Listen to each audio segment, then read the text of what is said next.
হয়, দেৰগাঁৱত এটা সুকীয়া পৰিৱেশ। সুধাকণ্ঠ দাদা চাহেব ফাল্কে বঁটা বিজয়ী ভাৰতৰত্ন ডক্টৰ ভূপেন হাজৰিকাদেৱৰ আজি জন্ম জয়ন্তী ৰাজ্যখনৰ প্ৰান্তে প্ৰান্তে অনুষ্ঠিত কৰিছে।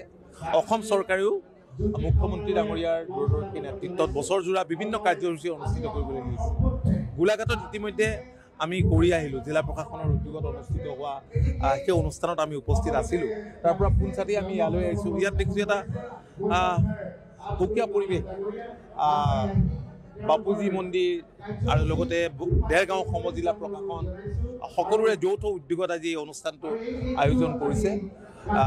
সকলোৱে একেলগে গাইছে মানুহে মানুহৰ বাবে গীতটো, ভূপেন হাজৰিকাদেৱৰ এই কালজয়ী গীতটো। ডক্টৰ ভূপেন হাজৰিকাদেৱ অসমীয়া জাতিৰ গৌৰৱ গাথা। অসমীয়া জাতিক তেখেতৰ সুৰ, গীত আৰু কালজয়ী গীতেৰে শব্দৰে যিখিনি দি থৈ গ'ল, যুগে যুগে অসমীয়া জাতিয়ে তেখেতক গভীৰ শ্ৰদ্ধাৰে সোঁৱৰণ কৰিব। আজিৰ এই শুভক্ষণত এই মহান শিল্পীগৰাকীক আমি গভীৰ শ্ৰদ্ধাঞ্জলি জনাইছোঁ, তেখেতলৈ প্ৰণিপাত জনাইছোঁ। ডক্টৰ ভূপেন হাজৰিকাদেৱক আমি খুব ওচৰৰ পৰা পাইছিলোঁ। মই যেতিয়া সদৌ অসম ছাত্ৰ সন্থাত আছিলোঁ, সেই সময়ছোৱাত বিভিন্ন কাৰ্যসূচীলৈ তেখেতক নিমন্ত্ৰণ জনাইছিলোঁ। তেখেত গৈছিলে, তেখেতে আমাৰ লগত পদযাত্ৰাও কৰিছিলে। আৰু বিশেষকৈ 1979 চনৰ পৰা 85 চনলৈ যি গণ আন্দোলন হৈছিল ৰাজ্যখনত, বিদেশী বহিষ্কাৰ আন্দোলন, সেই গণ আন্দোলনত তেখেতে সক্ৰিয় অংশগ্ৰহণ কৰিছিল। তেখেতৰ গীতেৰে মানুহৰ মনত জাতীয়তাবাদৰ ভাৱধাৰা জগাই তুলিছিল। জাতিৰ হকে ঐক্যবদ্ধভাৱে মানুহক থিয় দিবলৈ উদ্বুদ্ধ কৰিছিল। ব্ৰহ্মাৰ পুত্ৰ ব্ৰহ্মপুত্ৰ, আৰু ব্ৰহ্মপুত্ৰৰ পুত্ৰই হৈছে ভূপেন দা। ভূপেন দাক আমি সদায় সকলোৱে শ্ৰদ্ধাৰে সোঁৱৰিব লাগিব। অসমীয়া জাতিসত্তাক, অসমীয়াক বহুত ওপৰলৈ, বিশ্ববাসীৰ দৃষ্টিত বহুত ওপৰলৈ তেখেতে লৈ গ'ল।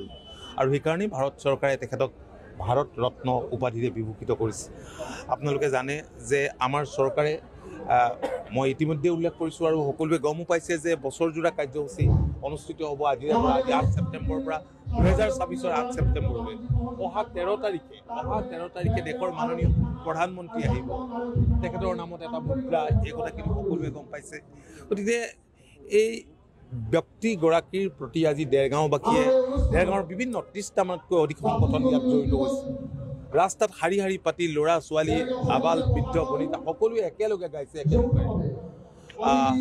এইটো অনন্য, এই প্ৰগ্ৰেমটো অনন্য, ব্যতিক্ৰমী। আৰু হয়, ডক্টৰ ভূপেন দাই অসমীয়া জাতিক, বিশেষকৈ অসমত বসবাস কৰা বিভিন্ন জাতি, ধৰ্ম, বৰ্ণ, ভাষা ভাষীৰ লোকক তেখেতে ঐক্যবদ্ধ কৰিছিল। তেখেতৰ গীতেৰে, তেখেতৰ সুৰেৰে, তেখেতৰ শব্দই আমাৰ মাজত থকা সমন্বয়ৰ এনাজৰীডাল মজবুত কৰিছিল।